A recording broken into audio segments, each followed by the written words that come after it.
Hi, this is देव। और इस video में हम लोग बात करने वाले हैं न्यूटन के गुरुत्वाकर्षण नियम के बारे में।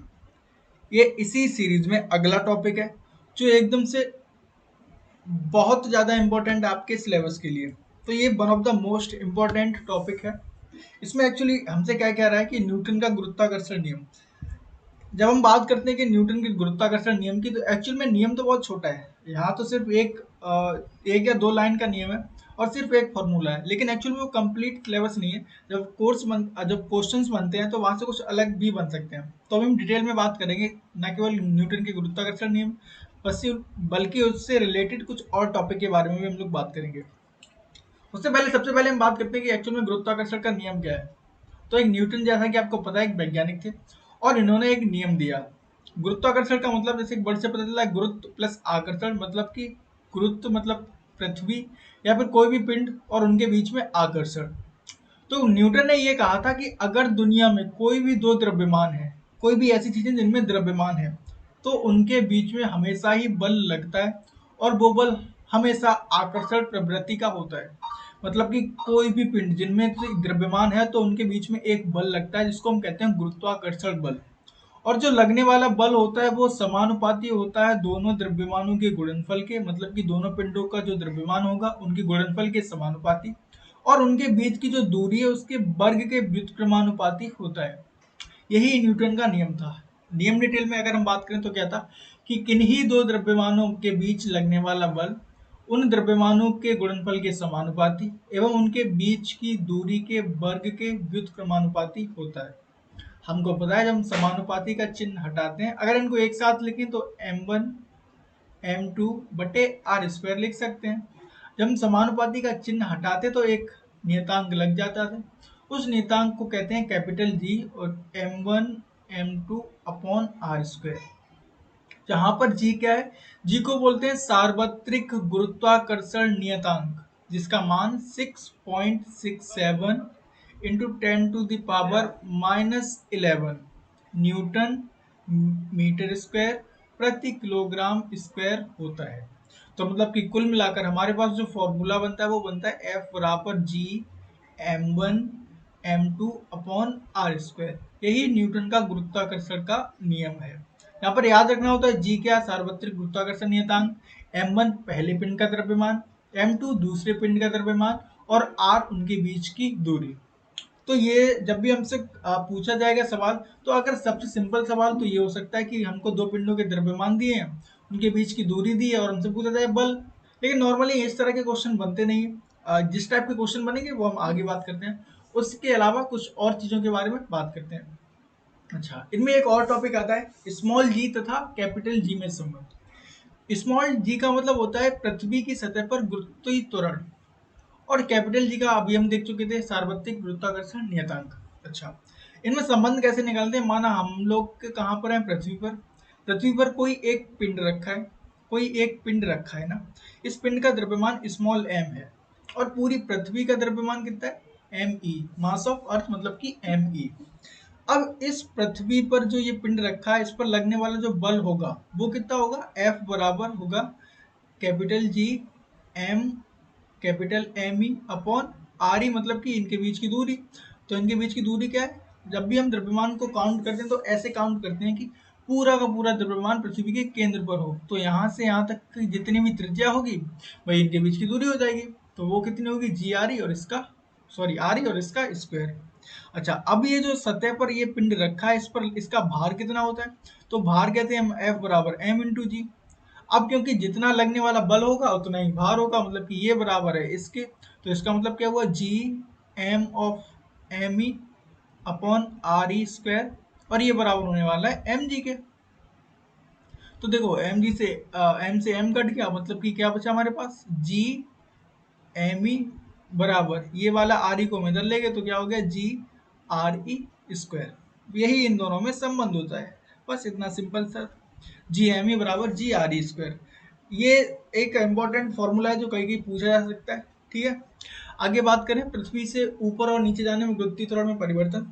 तो ये देखिए, इस वाले में क्या कह रहे हैं, पृथ्वी की सतह से ऊपर जा रहे हैं। तो मान लो हमने यह क्या किया, पृथ्वी की सतह, ये पृथ्वी का केंद्र, यहाँ से यहाँ तक पृथ्वी की त्रिज्या, और क्या कर रहे हैं, इस सतह से हम ऊपर जा रहे हैं, यहाँ से हम h ऊंचाई ऊपर चले गए, तो इस जगह पर जो गुरुत्वीय त्वरण होगा वो होगा जी डैश, और उस जी डैश को हम यहाँ से निकाल सकते हैं इस फॉर्मूले से। इसको अगर हम सही से लिखें तो क्या हो जाएगा, डी जी डैश बराबर G upon 1 plus H upon R E और इसका होल स्क्वायर। तो ये इस तरह से लिखा है, अगर आपको समझ में नहीं आ रहा तो ये हो गया पृथ्वी की सतह से ऊपर जाने में, और ये पृथ्वी की सतह से नीचे जाने में। मतलब क्या हुआ, ये रही पृथ्वी, पृथ्वी का केंद्र, पृथ्वी की सतह, पूरी त्रिज्या हुई आर ई, और इस आर ई से एच गहराई, ये वाली एच गहराई नीचे चले आए, तो इस जगह पर जो गुरुत्वीय त्वरण होगा वो होगा जी डैश। तो जी डैश बराबर क्या हो जाता है, जी डैश बराबर जी ब्रैकेट में 1 माइनस एच अपॉन आर ई, ये हो जाता है नीचे आने पर, और ये जब हो जाता है ऊपर आने पर। तो इन दोनों को याद कर लेंगे,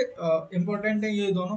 कभी कभी सीधा पूछ लेते हैं कि पृथ्वी की सतह से इतने ऊपर जाने पर गुरुत्वीय त्वरण का मान कितना होगा, या फिर नीचे जाने पर कितना कम हो सकता है। तो बस सिंपल से ये दोनों फॉर्मूले अप्लाई करने हैं, वहां से कैलकुलेशन करके आंसर आ जाएगा। अच्छा, एक बात याद रखें कि कभी भी मोस्टली ज्यादा कैलकुलेशन वाले सवाल नहीं आएंगे, सिंपल से कैलकुलेशन वाले सवाल आते हैं कॉन्सेप्ट बेस। गुरुत्वीय विभव, अगला टॉपिक आता है हमारे पास गुरुत्वीय विभव। तो देखिए गुरुत्वीय विभव क्या होता है, इससे पहले हमें उम्मीद है कि आप लोग विद्युत विभव के बारे में जानते होंगे। विद्युत विभव क्या होता था, किसी भी आवेश को, ये हम क्योंकि हमने 10th में भी पढ़ा था और 12th में भी पढ़ा ही होगा। तो गुरुत्वीय विभव क्या होता था, किसी भी आवेश को विद्युत क्षेत्र के भीतर किसी बिंदु तक लाने में किया गया कार्य होता था, उसको कहते थे विद्युत विभव, और बी बराबर कहते थे डब्ल्यू अपॉन क्यू। सेम यहाँ पर है, कह रहा है गुरुत्वीय विभव। तो गुरुत्वीय विभव क्या कह रहा है कि गुरुत्वीय क्षेत्र में यहाँ आवेश को लाते थे, तो मतलब यहाँ क्या लाएंगे, द्रव्यमान, किसी द्रव्यमान को गुरुत्वीय क्षेत्र के भीतर लाने में किया गया कार्य गुरुत्वीय विभव कहलाता है। अच्छा, अब एक बात याद रखेंगे कि गुरुत्वीय क्षेत्र का मतलब क्या हुआ, गुरुत्वाकर्षण बल तो हमेशा ऋणात्मक होता है, मतलब कि हमेशा आकर्षण प्रवृत्ति का होता है। तो जब हम इस द्रव्यमान को इधर ला रहे होंगे, फॉर एग्जाम्पल के लिए ये रही पृथ्वी हमारी, पृथ्वी का गुरुत्वीय क्षेत्र होता ही। अब पृथ्वी की सतह से बाहर से कोई पिंड अंदर ला रहे हैं, तो पृथ्वी तो ऑटोमेटिकली इसको खींच ही रही होगी ना। तो मतलब कि हमको जो कार्य करना पड़ेगा वो कैसा होगा, निगेटिव। हमको तो कार्य प्राप्त होगा, कुछ कर थोड़ा ना रहे हैं, वो ऑटोमेटिकली आ रहा है। तो जब कार्य प्राप्त होता है तो हमेशा ही निगेटिव होता है, मतलब हमको करना भी ना पड़े और ऑटोमेटिक कार्य हो जाए तो उसको निगेटिव होता है। तो यहाँ पर भी b बराबर क्या हो जाएगा, माइनस डब्ल्यू अपॉन एम। ठीक, तो ये क्या हुआ, गुरुत्वीय विभव, है ना। अच्छा, किया गया कार्य की परिभाषा अगर हम बात करें तो किया गया कार्य होता है G M E upon R E. यहाँ से यहाँ तक की जो कुछ भी दूरी है वो आर होगी, तो बी बराबर क्या हो जाएगा, बी बराबर माइनस जी एम ई, यहाँ पर एम अपॉन आर। तो ये हमारे पास आ गया क्या, गुरुत्वीय विभव। तो ये फॉर्मूला भी हम लोग याद कर लेंगे, आगे दिन के क्वेश्चन जिस तरह से बनते हैं वो हम लोग देख लेंगे। अगला कह रहा है गुरुत्वीय क्षेत्र की तीव्रता। तो वैद्युत क्षेत्र की तीव्रता क्या होती थी, वैद्युत क्षेत्र की तीव्रता होती है E बराबर हम कहते थे एकांक आवेश पर लगने वाला बल, मतलब कि F अपॉन Q। इसको यहाँ से रिलेट करेंगे तो क्या होगा, गुरुत्वीय क्षेत्र की तीव्रता को I से प्रकट करते हैं, और ये क्या होगा, एकांक यहाँ पर किस पर बल लग रहा था, आवेश पर, तो यहाँ किस पर बल लगेगा, सिंपल सा द्रव्यमान पर। तो बस अगर हम इसका मान रखेंगे तो F का मान क्या होता था, G M E M upon R E square और अपॉन एम। तो इस एम से ये एम कट गया, मतलब कि आई बराबर क्या आ रहा है, G M E upon R E square. तो ये क्या आ गई, गुरुत्वीय क्षेत्र की तीव्रता। हाँ, अब जो एक मोस्ट इंपॉर्टेंट चीज है, जो हमने कुछ चीजें मिस करी उनको देख लेते हैं एक बार कि अच्छा, यहाँ पर बल, बल क्या था, बल तो बल है, तो बल का मात्रक क्या होने वाला है, न्यूटन, पहले ही से हम लोग पता है। और बल की विमा क्या होती है ये हमको पता होनी चाहिए, एम एल टी की पावर -2। ठीक है, ये हमको पता है। अब यहाँ पर एक चीज जो मिस करी वो थी गुरुत्वीय सार्वत्रिक गुरुत्वाकर्षण नियतांक की विमा।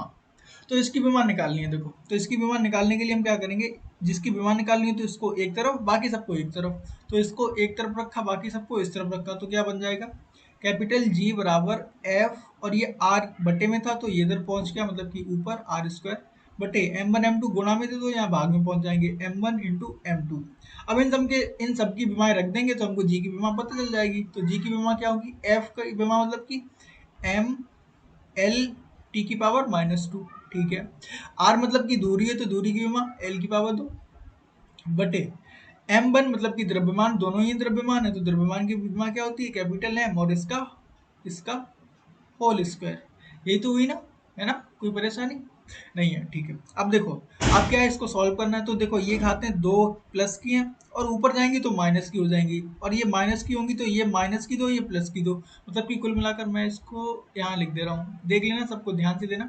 यहाँ माइनस की दो हो जाएंगी ऊपर जाके, और ये माइनस की एक, ये प्लस की एक, तो हमारे पास क्या बचेगी, माइनस की एक, मतलब एम की पावर -1। अब देखो एल की पावर दो यहाँ पर है, एक यहाँ पर है, तो मतलब कि कितनी हो गई, तीन, तो एल की पावर तीन। उसके बाद टी की पावर ये कितनी होगी, -2, तो ये लिख दी टी की पावर -2। और तो कुछ बचा नहीं, तो ठीक है, ये हमारे पास क्या आ गई, सार्वत्रिक गुरुत्वाकर्षण नियतांक की विमा। अच्छा, जी की विमा तो हमें पता है, जी क्या एक्चुअल में गुरुत्वीय त्वरण है, तो गुरुत्वीय त्वरण का मात्रक क्या होता है, मीटर प्रति सेकंड स्क्वायर, तो इसकी विमा क्या हो जाएगी, एल टी की पावर -2। ठीक, कैपिटल जी की विभव हम ऊपर निकाल चुके हैं। अच्छा, उसके बाद गुरुत्वीय विभव की अगर हम विभव निकालें, तो यहाँ पर देखो क्या कह रहा है, ये W अपॉन एम, तो W की विभव हमको पता होनी चाहिए, किसी भी कार्य की विभव क्या होती है, एम एल की पावर 2 और टी की पावर -2 बटे में एम, क्या मतलब कि द्रव्यमान, तो एम, तो ये क्या हो गया, एक्चुअल में एम से एम कट गया, तो मतलब कि हमारे पास क्या बचा, एल की पावर 2 टी की पावर -2। ये किसकी विभव आ गई, एक्चुअल में वी की विभव। ठीक है, ऐसे अगर गुरुत्वीय क्षेत्र की तीव्रता की विमा निकाले, तो इसका मात्रक क्या होगा, न्यूटन प्रति किलोग्राम, न्यूटन प्रति किलोग्राम। तो इसकी विमा निकालने के लिए एम, बल की विमा मतलब एम एल टी की पावर -2 बटे एम, मतलब कि एम, इसकी विमा कैपिटल एम, फिर से ये कट गया, मतलब कि हमारे पास क्या बचा, एल टी की पावर -2। ये क्या है, किसकी विमा है, गुरुत्वीय क्षेत्र की तीव्रता की, है ना। आगे कुछ न्यूमेरिकल वैल्यूज हमको सवाल करते समय याद रखनी चाहिए, जो हमसे डायरेक्टली पूछी जा सकती है या हमको याद होनी चाहिए। तो सबसे पहले गुरुत्वीय त्वरण कैपिटल जी का मान हम लोग देख चुके थे, यहाँ पर 10⁻⁻11। ठीक है, तो जी का मान होता है 6.67 इंटू 10⁻⁻11। पृथ्वी की त्रिज्या ये पता होनी चाहिए। अच्छा, इसको पृथ्वी की त्रिज्या हम कई बार लिख सकते हैं, ये भी सही है। इसके अलावा कभी कभी हम लिखते हैं 6400 किलोमीटर, वो भी सही है। इसके अलावा कभी कभी लिख सकते हैं इसको 6.4 इंटू 10⁻6, ये भी सही है। तो बात वही है, कहीं कोई भी हो सकता है, इन तीनों में से तीनों ही सही है। पृथ्वी का द्रव्यमान 6.0 इंटू 10⁻24 होता है, और पृथ्वी का घनत्व इतना ही होता है। ठीक है, इसके बाद एक चीज और आ जाती है, स्मॉल जी। तो स्मॉल जी का मान 9.8 भी हो सकता है, कभी कभी 10 लेते हैं, कभी कभी 9.7 लेते हैं, जो कुछ भी लेते हैं, ये सवाल में उनको दिया होता है। तो ये कॉन्सेप्ट था न्यूटन के गुरुत्वाकर्षण नियम के। अब अगले वीडियो हम लोग देखेंगे इससे किस तरह के सवाल बन सकते हैं, किस तरह के क्वेश्चंस फॉर्म हो सकते हैं। तो तब तक के लिए अगर आप नए हैं तो चैनल को सब्सक्राइब कर लीजिए और बेल आइकन को प्रेस कर लीजिए।